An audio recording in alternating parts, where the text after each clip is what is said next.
I am the only candidate who has a strategy and a plan for attacking administrative law, and I'd like to discuss it with you, but my time is up.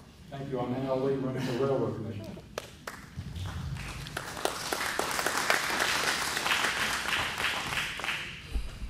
Hi, I'm Becky Berger, and thank you so much for having us here today.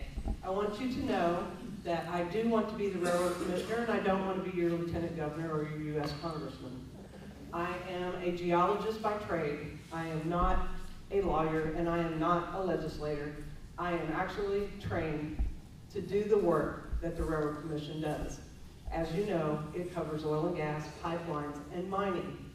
I have a bachelor's degree in geology with a minor in engineering and one in economics. That makes me different than all of my opponents. I also have mining experience, which makes me different than all my opponents. I have very good opponents. We get along very well, and I've been very blessed to have the people in this race that I do. But I can tell you right now, there's the right job for the right person, and you all have the opportunity, deserve, and demand to get the right person in that job. So I'm hoping that you'll vote for me when the time comes. Thank you. Becky Berger.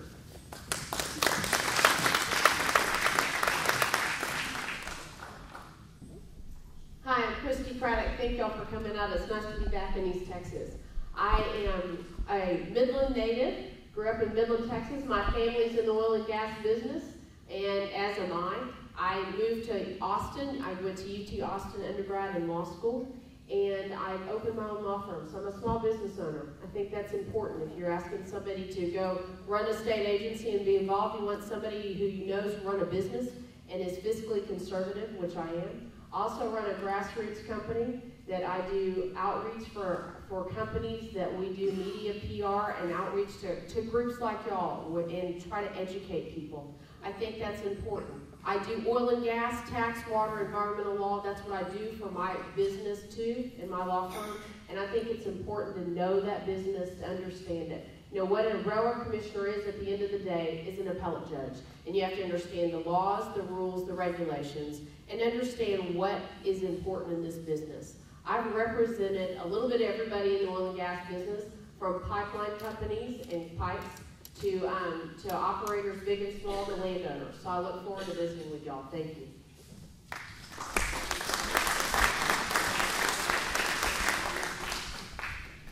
Okay, candidates, now this worked very well last time. Rather than having those abbreviated 30, 60, and 90-second soundbite answers, we're going to have a conversation today.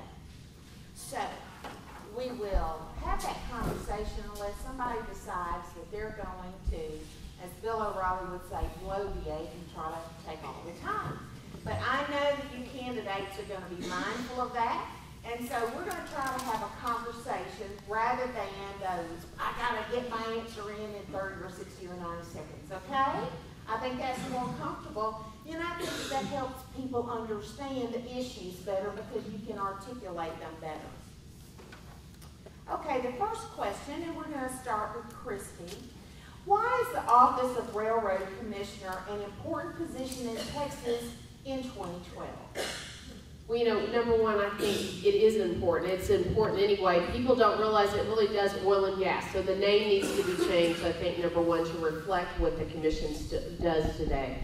But what, to me, it is the most important, one of the most important jobs that we are working on, because you've got an Obama administration, an EPA, a U.S. Fish and Wildlife Service, which hopefully all of them are gone in the next 6 months if y'all all get out and vote. But you have agencies that have policies in place to tamp down the oil and gas industry, to make sure that we are not successful in this state. The oil and gas industry is frankly creating jobs. It's 20% of the economy in this state. It is the job grower in this state and in this country. We have, I believe, the opportunity going forward to be energy independent for the first time in this country in the next 5 to 10 years, and I think it starts today. So I think it's important to have a strong agency and make sure we continue not to over-regulate like the federal government, but to have fair, consistent regulations. Al? Thank you. I'm not going to repeat what Christy said. Everything she said is perfectly accurate. What I'd like to say is that I believe the reason that the Railroad Commission is important, and it's extremely important, is because it is the #1 point of defense. It's the #1 frontline defense for Texas against federal government agency rules and regulations. And this is an extremely serious problem. It's a bigger problem than Obamacare is. And the problem did not start when Obama was elected. This problem has been a problem since 1933, FDR, and the New Deal. And it's been a problem during Democrat presidencies and Republican presidencies. We cannot expect that by replacing Obama, which, God bless America, I hope we do, but we cannot expect that that's going to fix this problem. You see, we tend to think that the politicians in Washington are the source of our problem, and they're the source of many problems, but the bureaucracy in Washington is 10 times larger a problem. Term limits, which I'm for, are a great idea, but you've got to term limit the bureaucrats also, because they are the ones who are running Washington. Washington, D.C. created something in the order of 40,000 regulations in 1 year. And we have got to, just replacing the president or even the Democrats in the legislature does not fix the problem. There is a systemic problem that was intentionally created by FDR as a part of the New Deal.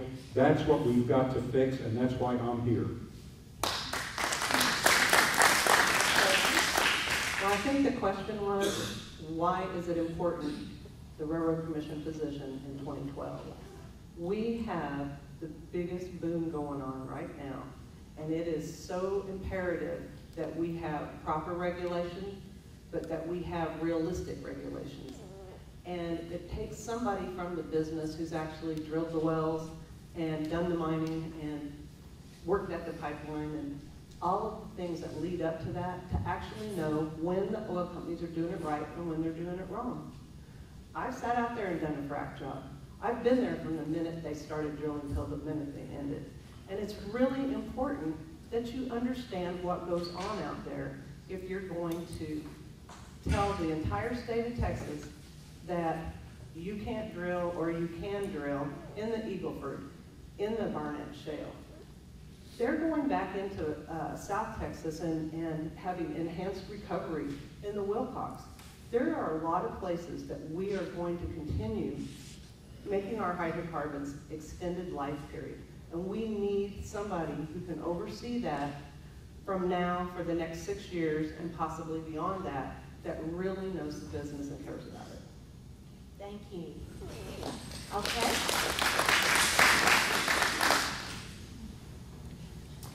Okay, we'll start with Al with this one. What are the top 3 roadblocks to a coherent energy policy in the United States?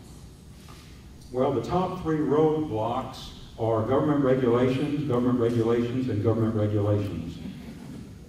We have no shortage of energy, either oil or gas. We have enough natural gas in the state of Texas that we could probably run the entire country for 50 to 100 years. We have enough natural gas in the United States that we could probably run for 300 to 600 years. We have enough oil that there is no reason for us in the next 400 years probably to buy a single drop of oil from any other country, especially from enemies like Venezuela, which is not friendly, Saudi Arabia, which funded the 9/11 attacks. The reason that we do not tap our own reserves for energy are because of regulations that are preventing it. Now, these regulations are intentionally harming this industry. If you believe that the current liberal administration is opposed to energy exploration, then that might explain what they've done, except that you have to ignore the fact that they loaned $2 billion to a Brazilian company to drill for oil so they could sell it to us. So that says they're not against energy exploration, they're against American energy exploration. And as I said, it is regulations from federal agencies that are being used as the #1 weapon against us, and that's what we've got to fight. Thank you. Becky, you're next. I think we have a couple of problems. We have the EPA and the Parks and Wildlife and the wonderful Energy Department. And I work for the Energy Department, and I know that they're redundant. We already do that in our state, and every state that actually has an oil and gas production field regularly records all that information. But what happens is the government at the federal level thinks that they have to butt in, and we have to do it twice, and we have to do it on different forms. So I think that that holds back what we can do. But in the state of Texas, we're lucky because we can drill on shore whether they like it or not, because permits come from here. The only way they can stop us is if they actually get an endangered species declared. And that's going to be real hard for them to do because we actually have the ability to go to them and say, you don't have the science behind you to do that because you never counted how many lizards there were 10 years ago and you don't know how many there are now, so you have no clue whether there's less or more. And I have feral hogs, and they eat those, and I have way too many to think for 2 seconds that there's less than there was 10 years ago. Well, I think we've all said it. I think government regulation is first and foremost. You know, one of the positives that has happened in this state is we probably are the only state with half an energy policy, quite frankly, and we've done it by accident because we've been a leader in this state in energy policy and energy exploration and in energy regulation at the Railroad Commission. So Texas has been a leader. I think it's important for us to continue being a leader. But you've got interest overseas. And frankly, I think it's time to develop our own resources. We know we've got 100 years of natural gas in this country, up to 300 years of natural gas, at least with today's technology, at least 50 years of oil, probably 100 years of oil plus with technology, if you allow companies to continue to develop that technology without government getting in the way. But we are buying gas and natural gas and oil from overseas. So Venezuela, a country who hates us, the regime in Iran, countries that hate us, and I think that has been a roadblock, as well as, frankly, misinformation about what the oil and gas industry does and how important it is to this country. Nobody understands, I joke, nobody understands what the Railroad Commission does because the name makes no sense. I mean, let's just start with that. The Department of Energy has nothing to do with energy, quite frankly, the way we all think of energy. It has to do with over-regulating us with energy. And I think we ought to be using every energy source available, but we have a lot of carbon energy, oil and gas, natural gas in this country to use that is readily available. We know that the Eagle Ford area down in South Texas has the potential to be as big as ANWR in this country. So we need to be using our own resources. And I think that's an important piece as we go forward. Okay. Becky, you'll start with this question. What can the Railroad Commission do to better educate citizens on Texas energy? We actually can work with industry, and the two of us were at Wichita Falls recently for the Texas Alliance of Energy Producers. And they've already come out with commercials that tell people why the oil business is good and what it does. And things that they don't know about it, we can do that from the Railroad Commission by going out and educating at the public level, educating at the grade school level, educating at the high school and college levels. We can go and do talks. We get invited to do those kind of things as railroad commissioners, and there's no point in not taking advantage of that. Because we really need to get the word out that everything that you touch, if you cleaned out your house of everything that has hydrocarbons in it, your quality of life would go to nothing. And the concrete under you would just be just about all you had for your slab. It's really sad. And people don't understand that the oil business also donates to charities. They keep the symphony alive. They keep the arts alive. They do donate to the ballet. And yet, that's never brought forward, and it needs to be. Okay, Kristen. You know, I've been talking about this all over the state because I think it is the biggest opportunity the Railroad Commissioner, frankly, has right now to go out and educate people. And it isn't just people in this community, because a lot of you, since you live in East Texas, know what oil and gas is. That's the easy part. It's going into Fort Worth, into the Barnett Shale, and talking to their county commissioners, their city councilmen, their homeowners associations that have a lot of a lot of fear factor, frankly, about what goes on with oil and gas. So I think it's important to have regular town hall meetings, to do editorial boards, there are school programs, but we've got to get those into our school. I'd like my school-age child, and I've got a 5-month-old, so we got a little bit to go, but I'd like her to learn not just about the environmental part of the world, but to learn about the conservation, about what energy policy is, because we aren't giving it, that isn't happening in our schools. I think that is a real challenge. But the other piece we need to educate, frankly, you've got a legislature. When you were talking about Texas legislature, I know you're active down there, Joanne.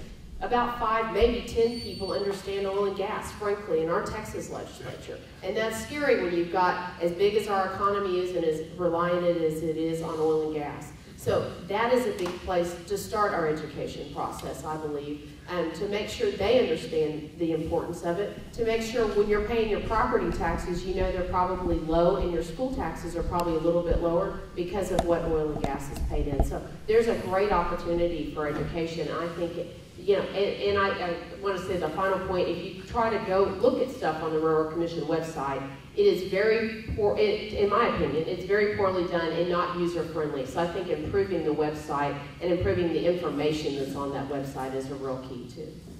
Al? Thank you. I can't disagree with anything that they have said. I have said that the Railroad Commission is part an administrative function and part a bully pulpit. One of the things that we can do is we can counter the lies that the federal administration is propagating. For instance, the president said that the United States has 2% of the oil reserves and we use 20 or 25%. The 2% figure is a number that counts what's called proven reserves, which means reserves that are already tapped and are already producing. Anything that isn't tapped and producing is not a proven reserve. The potential reserves would put that figure closer to 52% than 2%. But of course, he chooses the figures that he wants to use, and very few people know where he's getting these figures from, and a lot of people accept that. Another thing is when they talk about things like subsidies to oil companies. There are no subsidies to oil companies. The truth of the matter is the things that they're calling subsidies are the normal tax deductions that businesses take. They call it depletion allowance in some industries, like the oil industry. They call it depreciation in other industries. It's essentially the same thing. It's a normal tax deduction, a way to record your actual expenses. However, what he does not report, and the government doesn't report, is that in truth, the energy industry is probably subsidizing the federal government, because this is more true in other states than in Texas, but the energy industry has to lease federal lands and pay rent money for those leases even though they're not drilling on them. And that amounts to billions of dollars a year of money that's being paid to the federal treasury by energy companies for land that they are not even using and that the federal government is preventing them from using through regulations. So the truth of the matter is they're subsidizing the federal government, not the other way around. And we can counter those lies using the bully pulpit of the railroad. But also, I would say that I think it's the #1 job of the industry itself to do that. We can help them with it, but the industry really needs to have more of a backbone. And they're starting to do that. I just heard ads on the radio coming up here. They need to be not intimidated by the federal government. And when we get these agencies off their back, they won't be so intimidated. Thank you. Very good. Okay, Christy, do you support hydraulic fracking? I do support hydraulic fracking. There's a lot of misinformation. I think this is a great question, actually.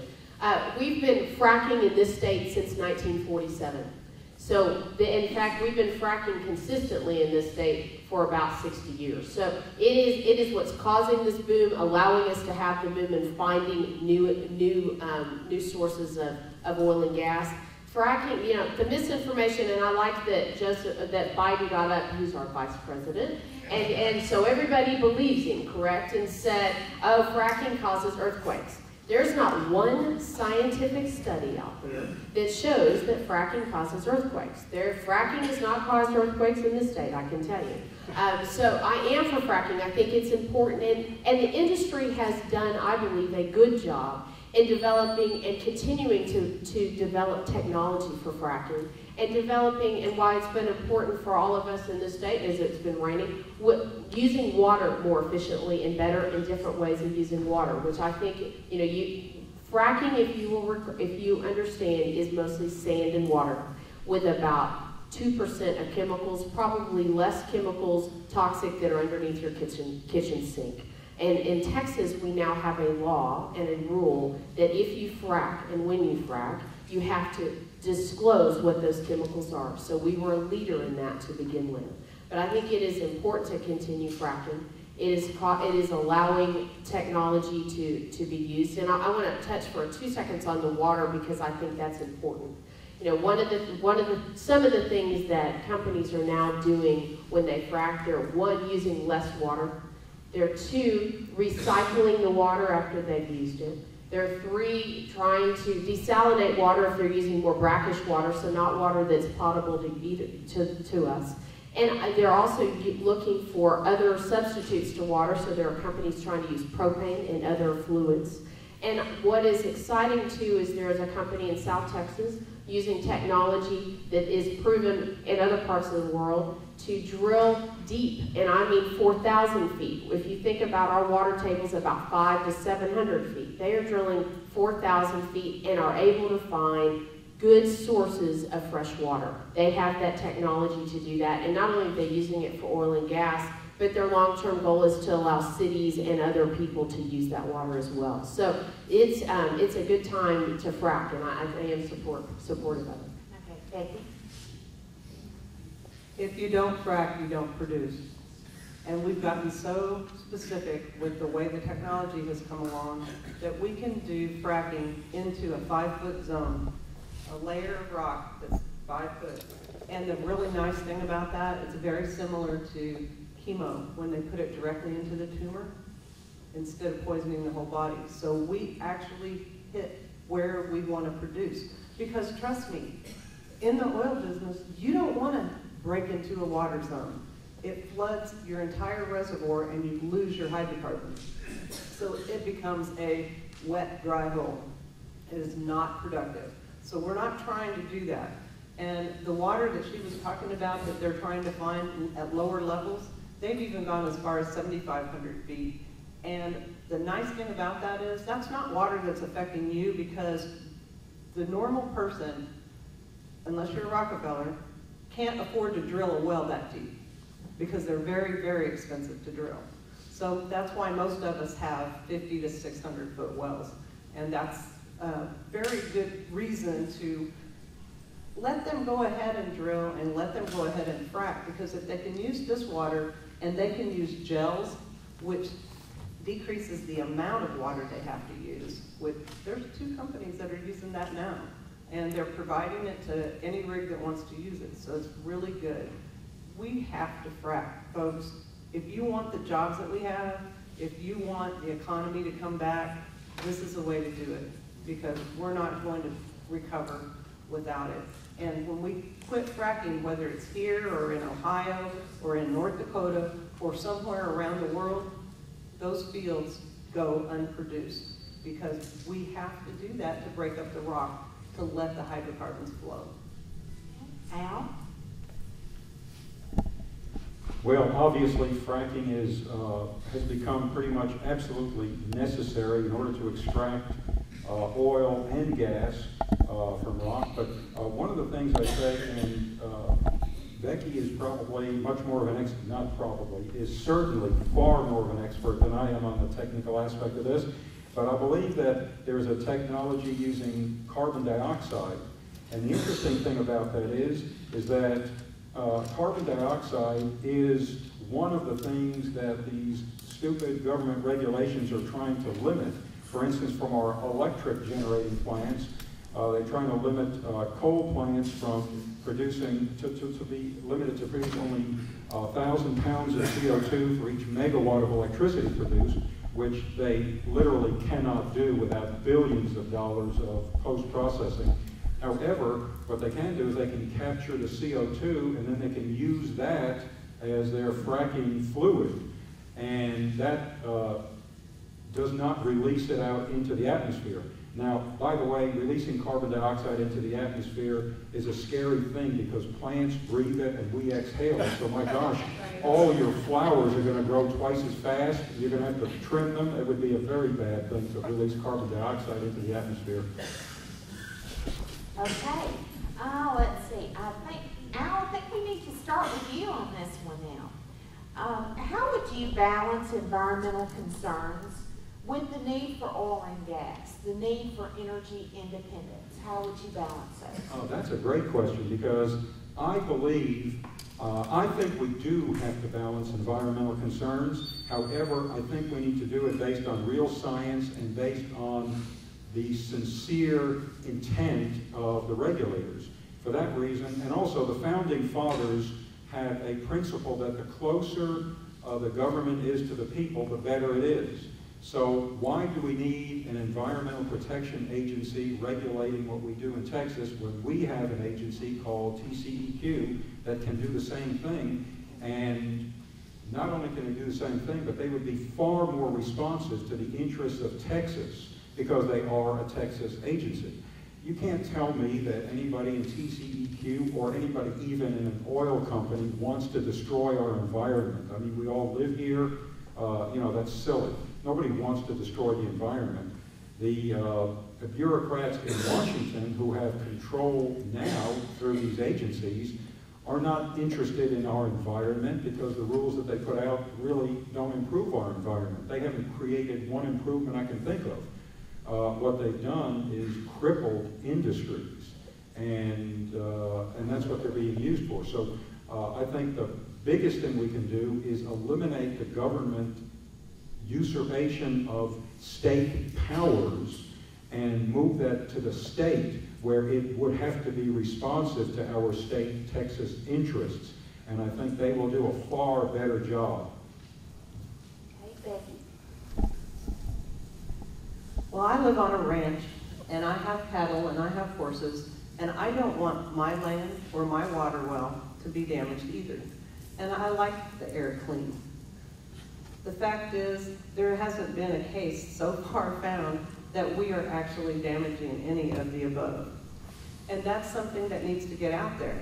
The misinformation, as you've heard over and over, is extraordinarily divisive for the people. And it confuses people and it scares people. I did a talk show in Lubbock on the radio, and people called in and they were scared and nervous. But the fact is, they're just hearing the hype out of Washington. And even here in this state, we have a group that loves to tell us how we're not being conscientious. But the fact of the matter is, all of us are, and it's more frugal to be careful with your water and to be careful with your air, because we're good stewards of the earth, and as ranchers, we have to be. I could never afford to put on my fields the amount of fertilizer that somebody puts on their yard in town. And that runs off. They don't ever bring that up. You notice? So we just really need to make sure that the information gets out there, because we do want the same things that they want, except we don't want to shut down businesses to do it. And I think that can be accomplished, and I think we just need to be boisterous about where we stand and what we're doing to protect those items. Kristen? Well, I think it's based on good facts. You know, that is part of what the Railroad Commission is supposed to do, is be fair and balanced, and I think that's important as a commissioner to look at all the issues. But if you don't have good facts, I'm going to give the best example of the week, I believe, and it's from out in West Texas. Mr. Salazar was out in West Texas this week. As some of y'all might know, he's head of U.S. Fish and Wildlife Service in this area. And there's a dune sagebrush lizard, which, by the way, when I was growing up in West Texas, that was just a lizard. So I don't know what dune sagebrush is, but it's a lizard this week.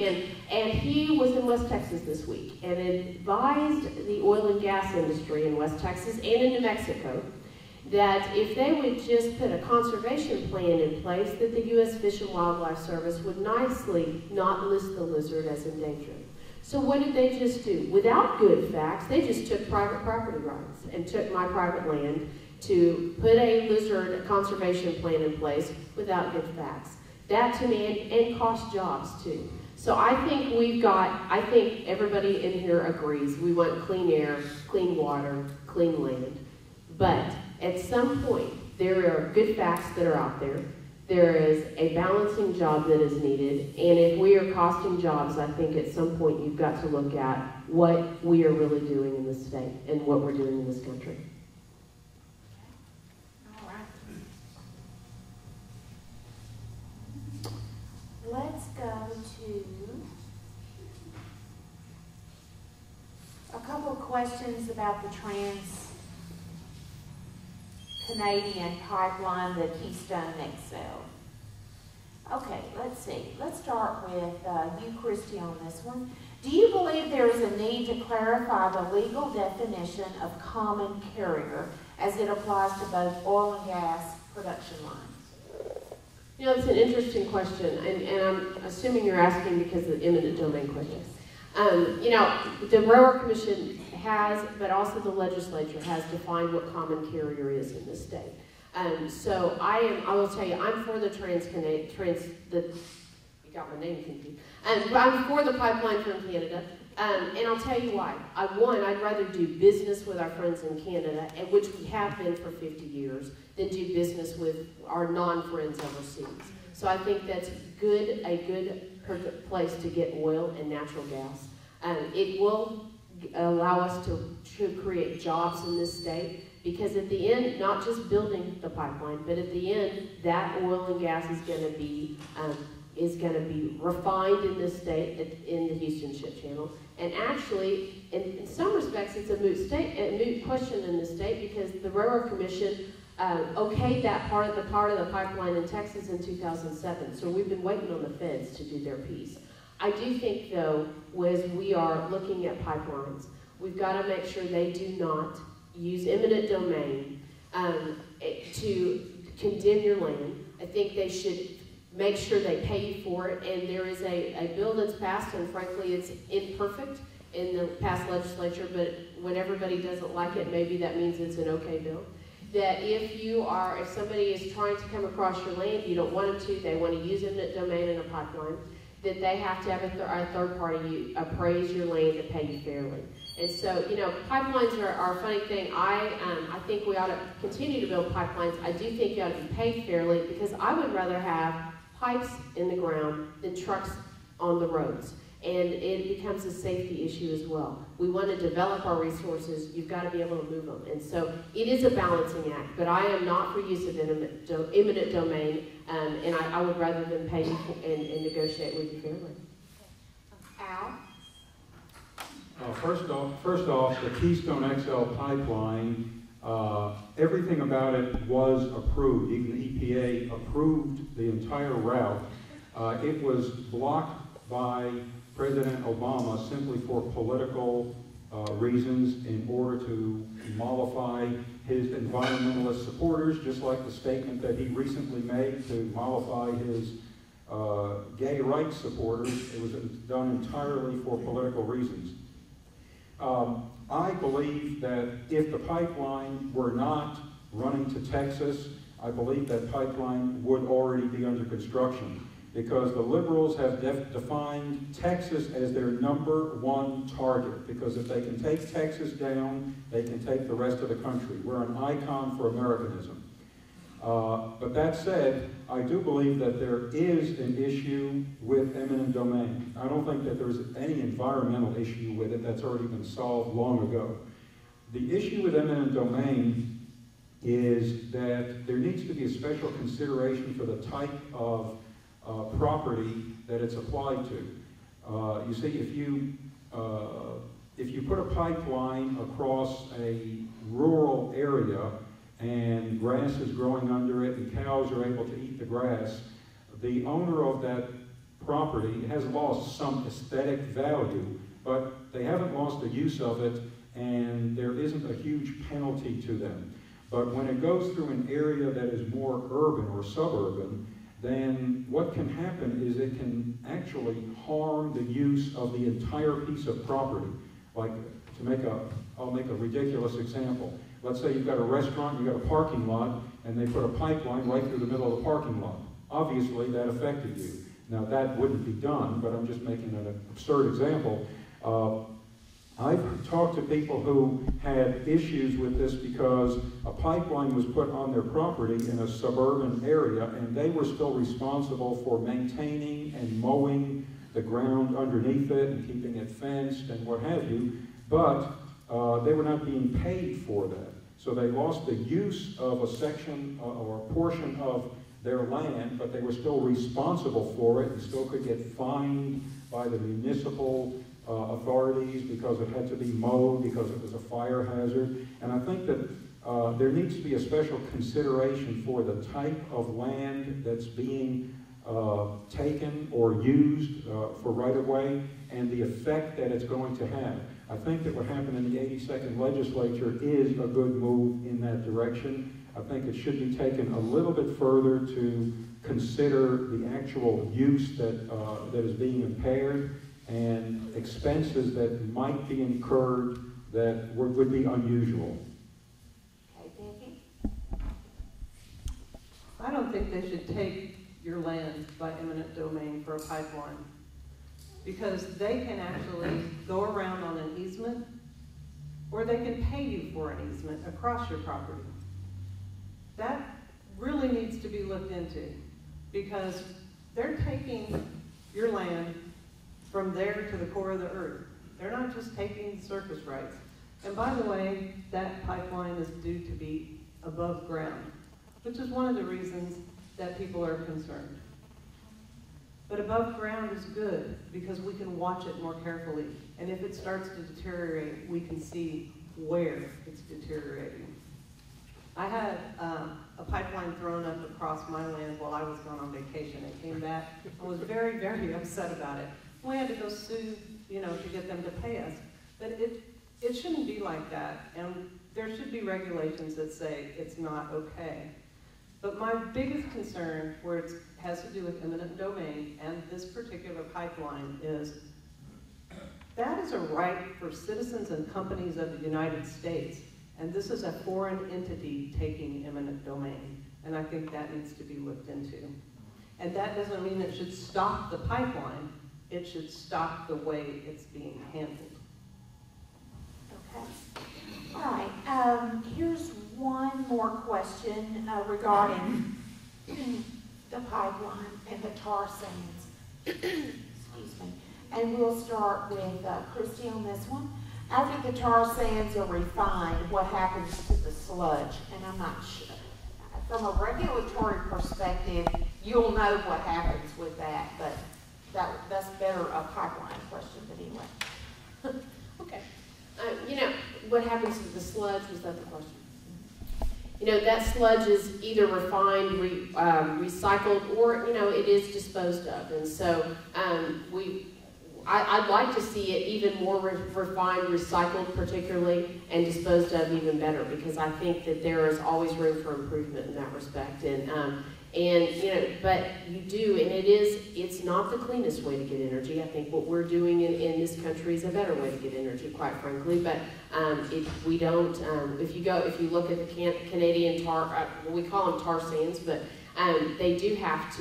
it does take a process to refine it. And I think what we are drilling in this state is a lot cleaner and in this country. So I'd like to develop ours first, but use that as a supplement. Becky? We don't have tar sands in Texas, so it's not an issue here. And what comes here is already being processed a tad before it gets in, because it can't flow in the pipeline like normal oil. So that's something that at our end, we're not going to be concerned about. We do have tar sands in the United States. In college, when I was doing my field work, we toured places in Utah that have the tar sand mines. But it's not something we're going to be dealing with here, so getting rid of that will be Canada's problem and not ours. And I think that we need to stay focused on the fact that the Railroad Commission is a Texas agency, not a federal agency or an international agency. Hal? Well, Becky, you stole my thunder. What I was going to say is that my understanding is that it has to be, what's drilled has to be pre-processed in Canada because pipelines are designed to carry a certain viscosity or a certain range of viscosity, and they can't pump that sludge through it. I guess you could, with a tremendous amount of energy used to force it through. So it's got to be pre-processed, and I believe the problem happens up on their end. One thing I'd like to say is that I believe what we do in this country is a lot better, and I believe that we're talking a lot about oil, but probably the most ready energy resource that we have that nobody's asking about is natural gas. And I believe that is a much, much more important resource as far as rapidly getting us to energy independence. And I've got several plans to promote the use of natural gas. Number one, what's called combined cycle electric generation, which is extremely clean, very energy efficient, and I visited a plant that is immaculate. The output exhaust is warm air, that's all, and extremely energy efficient. And also, in many countries, they are powering automobiles using compressed natural gas and doing it safely. It's an excellent fuel. It burns very clean. We have, as we have all said, trillions and trillions of cubic feet of natural gas available to us right here in Texas. And not only is it a clean fuel, it actually has a higher octane rating than gasoline. So if you properly design, you can modify an engine to run on it, but if you properly design the engine so it's got a little bit higher compression ratio, you actually get more power out of compressed natural gas than out of gasoline with perfectly clean exhaust. And I would like to use the bully pulpit of the Railroad Commission to promote that, because this is not theoretical technology. It's being done in Central America. It's being done in the Middle East. There's no reason why we can't do that. Okay, very good. Okay, Becky, we'll start with you on this one. Small independent producers don't have the resources to deal with regulations and penalties that are meant for an Exxon. How will you treat small producers? We really need to look at what the damage is that they're doing. If it's a repeat offender, whether they're independent or they're a large producer, we need to stop them. Point blank, that's it. There is no room in this industry, and industry doesn't want people like that out there because it gives them a bad name, and we're having to fight that all the time anyway. But we are going to have to look at issues that concern our small producers that shouldn't apply when we're talking about large producers. And the main reason for that is they're the ones that do 80% of all of the new finds. They do the exploration. They take the risk for us. And then the big oil companies come in and buy up their fields. And I do acquisitions and divestitures, so I know that they come in and buy up those fields, and they make a big profit on it, and they are better suited to produce that field. And those little guys are better suited to go out and explore. So we're going to have to make some adjustments for that, and it's going to take us working with the legislature, because we can't change the law. We can only change the regs. And so we have to go to them and talk to them and tell them why this isn't a good practice. Okay, Hal? The ability to regulate, and this we're talking about the energy industry here, but this is really universal. The ability to regulate is, number one, the ability to annihilate any industry. You can regulate any industry into death with sufficient regulations, but there's something else about it. It is an open invitation to corruption. And there are instances of, and I'm not going to name any companies, or I'm not even going to limit that to the energy industry, but there are instances of large entities in an industry promoting regulations that would be universally applied because the smaller players can't possibly compete. So what you're describing actually is used as a tool for these large, and believe me, some of these large entities are in collusion with the government. And they actually do promote regulations that will put their small competitors out of business. And that's something that we've really got to look at. It's not going to be looked at in the proper way as long as these regulations reside in Washington, D.C., because the corruption is so endemic that, and we have no power. And that's why I want to move these powers down to the state. If it's in the state of Texas, I'm not saying all Texas politicians are good and honest and clean, but they're a lot closer to us, and we can whack them on the head a whole lot easier if they're here in Texas than if they're in Washington, D.C.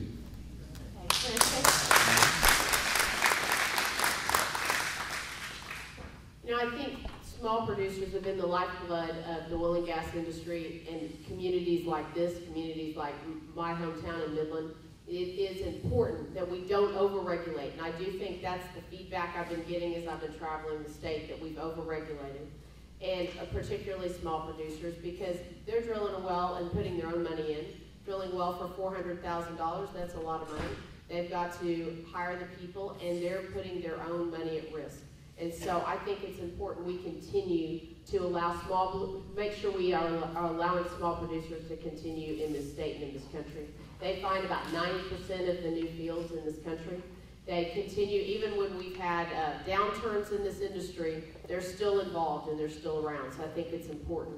And one of the ways I think we start helping producers, particularly small producers, if you've got a lot of unnecessary paperwork and unnecessary information that the Railroad Commission needs but is asking for multiple times, if we improve our technology, start filing online, which will take 2 or 3 years to ramp up that technology because you can't do it overnight, then it will save them excess paperwork. They probably won't need another person in the office to continue filing all that information. It's also another opportunity for agencies to work together, because everybody has to file at the controller's office as well. We don't happen to share that information right now. It's an efficiency in government as well as an efficiency for small operators. So I think it's very important that we go back and look for small operators and work with them to make sure we are not over-regulating them.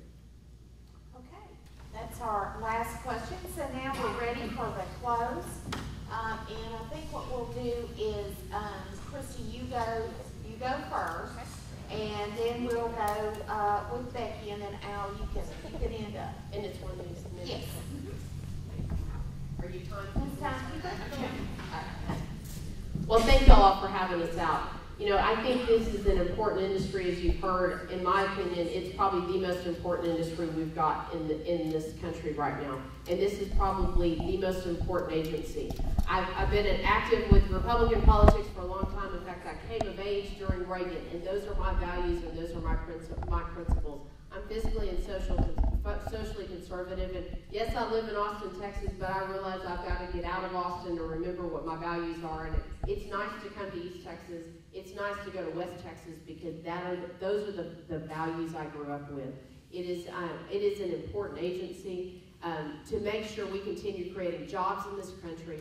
We have the opportunity to be energy independent, and I think that is what is most important. Keep the federal government out of our business, and hopefully we get rid of Obama. Whether we do or not, they are still too intrusive in this state and in this country. It is people's right to drill, people's right to develop, and I think it is important to continue doing that. I appreciate the time. My name is Christy Craddock. I appreciate your vote.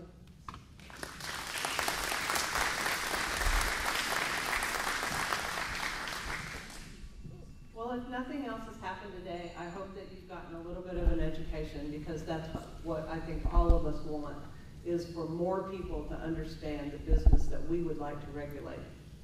My name is Becky Berger. I told you about my education and my background. My dad had me work in the gas processing plant when I was in college to make sure I finished, and I think that was a very good experience for me. I know that the jobs in the oil business pay better than just about any other industry out there. Because even back then, my friends were going home to make $3.25 an hour and I was making $6.49, and I paid for 2 semesters of college in 1 summer. We need to keep those jobs going because those people can afford health insurance, they can afford to buy houses, which keep the economy going, and it's something that I would love to be responsible for making sure happens.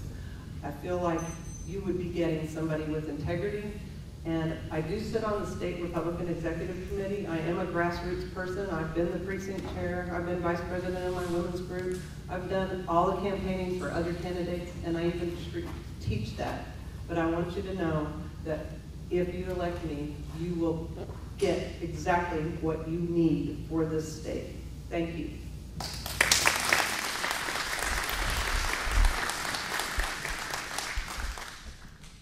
Thank you. Again, I am Al Lee, running for Texas Railroad Commission, and I tried to give these little cards out to everybody here. It's got my website on the bottom. I hope you'll take a look at it.